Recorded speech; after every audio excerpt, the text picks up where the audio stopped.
In the figure, E is a point on the side BC. See here, this is the side BC and E is a point on it, produced of an isosceles triangle ABC, where AB equal to AC. See here, he has given me the first hint, and the first hint clearly says that I will note down the first hint, AB equal to AC. It is given to me. Who said this? It is given. See, once a hint is given to me, if you say AB equal to AC, what I understand is the side opposite to, the angle opposite to these two equal sides will be equal. What I mean is angle ABC is equal to angle ACB. So, if you say AB equal to AC, I say that angle ABC is equal to angle ACB, and I will call it as the first equation, and the reason behind it is angles opposite to equal sides. This is my first reason. Now let me utilize the second hint.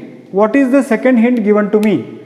Second hint given to me is AD is perpendicular to BC and EF is perpendicular to, AD is perpendicular to BC and EF is perpendicular to, F is the point here, EF is perpendicular to AC. If you say that AD is perpendicular to BC, see, I will utilize the second hint. The second hint given to me is, whenever I have told you many times, see the 50% of your problem, if you read the question correct, the answer is solved there itself. Hints are given to you. The first hint given to you is these two sides are equal. If you say that these two sides are equal, what I understand is the angles opposite to equal sides are equal. Second hint given to me is what? AD is perpendicular to BC. So second hint given to me is AD is perpendicular to BC and also AD is perpendicular to BC and EF is perpendicular to EC. EF is perpendicular to AC. So from what you give, what I understand is also very important. If you say that AD is perpendicular to BC, what I understand is angle ADB,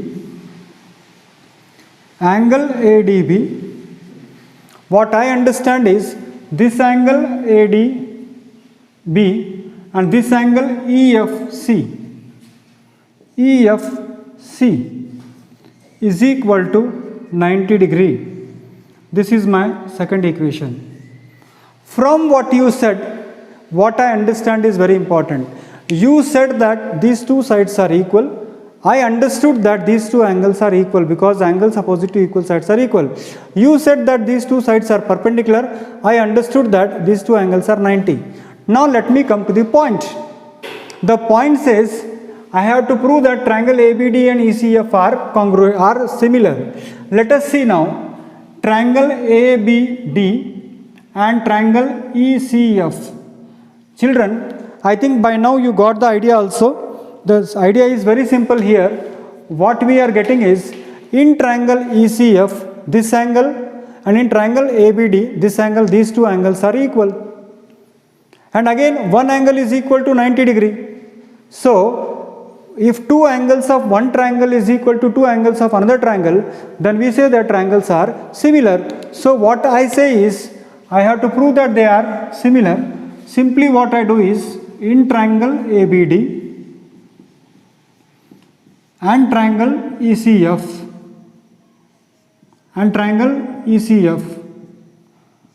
very simple, angle ABD is equal to angle ECF, and this is by 1, this is by equation 1, and angle ADB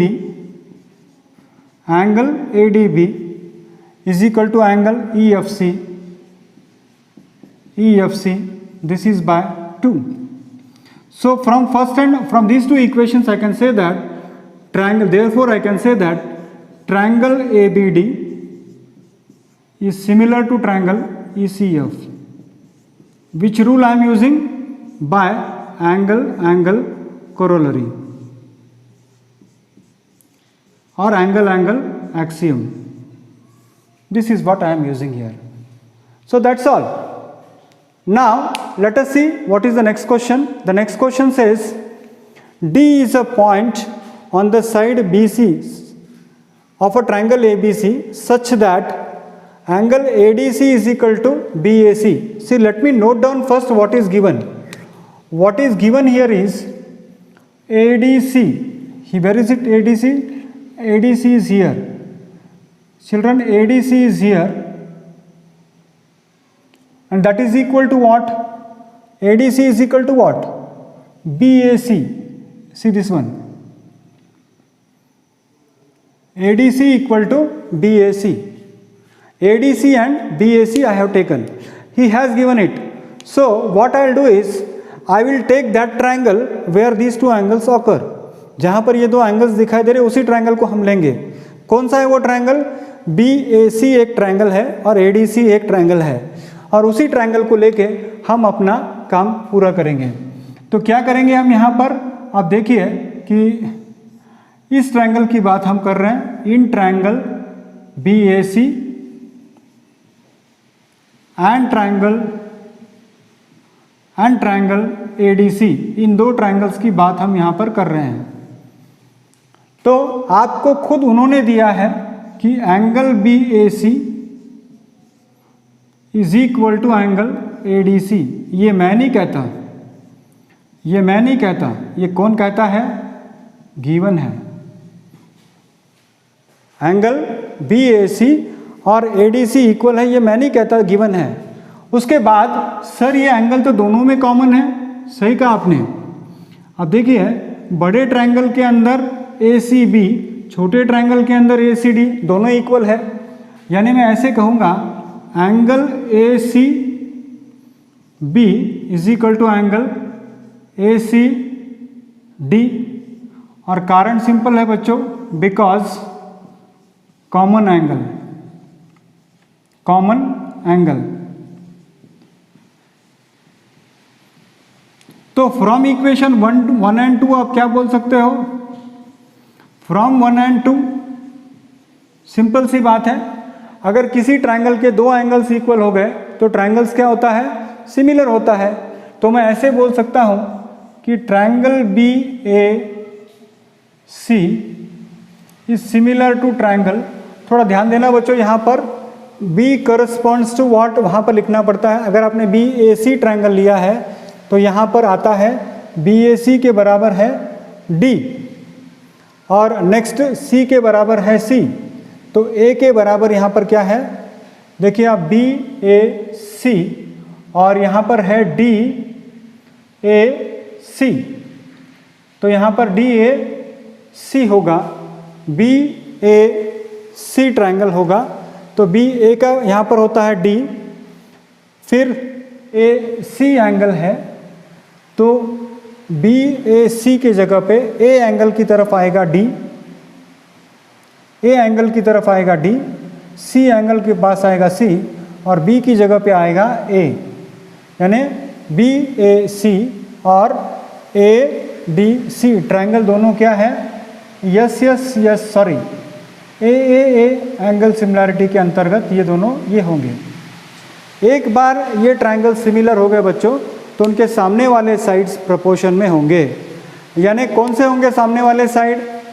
देखिए आप angle A के सामने वाला side, angle A के सामने वाला side इसके सामने वाले साइड के बराबर होगा. क्योंकि ये दोनों एंगल्स इक्वल है तो इसके सामने वाला साइड और इसके सामने वाला साइड इक्वल होगा. यानी मेरा कहने का मतलब ये है कि BC, इसके सामने वाला साइड BC और इसके सामने वाला साइड क्या होगा? AC इक्वल होगा. ओके, आई बात समझ में? उसके बाद नेक्स्ट एंगल कौन सा आता है उसको हमें देखना पड़ेगा. नेक्स्ट एंगल हम देखते हैं बच्चों. देखिए ये वाला है नेक्स्ट एंगल और यहाँ का नेक्स्ट एंगल है ये वाला. तो इसके सामने वाला साइड होगा AC और इसके सामने वाला साइड है DC. तो अगर आप क्रॉस मल्टीप्लाई करोगे तो आपको मिलेगा AC square is equal to BC into DC, BC into DC, that's all. या आपके किताब में उन्होंने कैसे दिया है, CA square is equal to CB into CD। तो सिंपल सी बात है बच्चों, बहुत सिंपल प्रॉब्लम है ये। क्या किया था मैंने यहाँ पर आपको, this angle equal to this angle already given, this angle is common here. So बाद में हमने क्या किया, we have proved that triangles are similar. Once आपने ट्रायंगल्स आर सिमिलर प्रूव कर दिया बच्चों, तो इक्वल एंगल्स के सामने वाला साइड प्रोपोर्शन में होगा। आई रिपीट, इक्वल एंगल्स के सामने वाला साइड प्रोपोर्शन में होगा। यानी इक्वल एंगल यानी क्या, इसके सामने वाला है BC, इसके सामने वाला है AC, फिर ये इसके सामने वाला है, इसके सामने वाला आप देखोगे तो AC होगा और इसके सामने वाला होगा DC। क्रॉस मल्टीप्लाई कीजिए, you will get the answer. Next question है, a vertical pole of length 6 meter cast a shadow 4 meter long on the ground and at the same time a tower cast a shadow 28 meter, find the height of the tower. एक tower है जो 6 metre का है, उसका shadow है 4 metre. एक tower है जिसका हाइट है 6 मीटर, शैडो है 4 मीटर, इसका शैडो है 28 मीटर, तो इसका हाइट कितना होगा, ये क्वेश्चन आपको पूछा गया है। तो देखिए, इस क्वेश्चन को अगर आपको सॉल्व करना है तो बहुत सिंपल मेथड से आप सॉल्व कर सकते हो। In triangle ABC and triangle PQR, ABC और PQR ट्रायंगल की अगर बात करोगे आप, तो आप देखिए कि angle ABC is equal to angle PQR, दोनों इक्वल टू 90 डिग्री होंगे, क्योंकि टावर और ये जो दूसरा जो आपका पोल है, ये वाला पोल है, तो टावर और पोल दोनों ज़मीन को परपेंडिकुलर खड़े हैं, दोनों ज़मीन को परपेंडिकुलर खड़े हैं इस तरह से। और एट द सेम टाइम यानी सूरज की किरणें उसी समय यहाँ से आप देख रहे हो, यानी मान लीजिए दोपहर में 1 बजे आप देख रहे हो, तो दोपहर में 1 बजे उसी को फिर से देखा जा रहा है, सूरज की किरणें उसी समय सेम हैं। तो एंगल क्या होगा, दोनों का एंगल, करस्पॉन्डिंग एंगल्स क्या होगा, ये भी एंगल इक्वल होगा। एक पोल है 6 मीटर का जिसका शैडो है 4 मीटर का, अगर टावर का शैडो 28 है तो टावर का हाइट कितना होगा। तो नेक्स्ट क्या होगा, angle ACB is equal to angle PRQ। ये गिवन है, ये फर्स्ट ये है, ये वाला गिवन है, ये मैं नहीं कहता। तो from equation 1 and 2, from equation 1 and 2, equation 1 और इक्वेशन 2 से हम ये कह सकते हैं कि triangle ABC is similar to triangle PQR, और रूल जो यूज़ कर रहे हैं हम वो है एंगल ए करोलरी यूज़ कर रहे हैं। तो बच्चों, एक बार आपने इन 2 ट्रायंगल्स को सिमिलर बता दिया तो आपका आगे का किस्सा खत्म। आप डायरेक्टली बोल सकते हो कि angles are equal, so sides are in proportion. यानी कहने का तात्पर्य ये है कि AB upon PQ is equal to BC upon QR। तो बच्चों, AB आपको दे रखा है, AB कितना है, 6 है, और PQ आपको ढूंढना है। BC आपको दे रखा है 4, QR आपको दिया है 28। तो बच्चों 4 1 जा 4, 4 7 जा 28। इसको अगर हम क्रॉस मल्टीप्लाई करेंगे तो हमको मिलेगा PQ is equal to 42 meters. यानी height of tower is 42 meters. तो बच्चों देखिए, ये एक एग्जाम्पल है जहाँ पर आप इसका हाइट और इसका शैडो से आप इसका हाइट ढूंढ सकते हो। तो इस तरह से हम सिमिलर ट्रायंगल का उपयोग डे टू डे लाइफ में भी हम कर सकते हैं।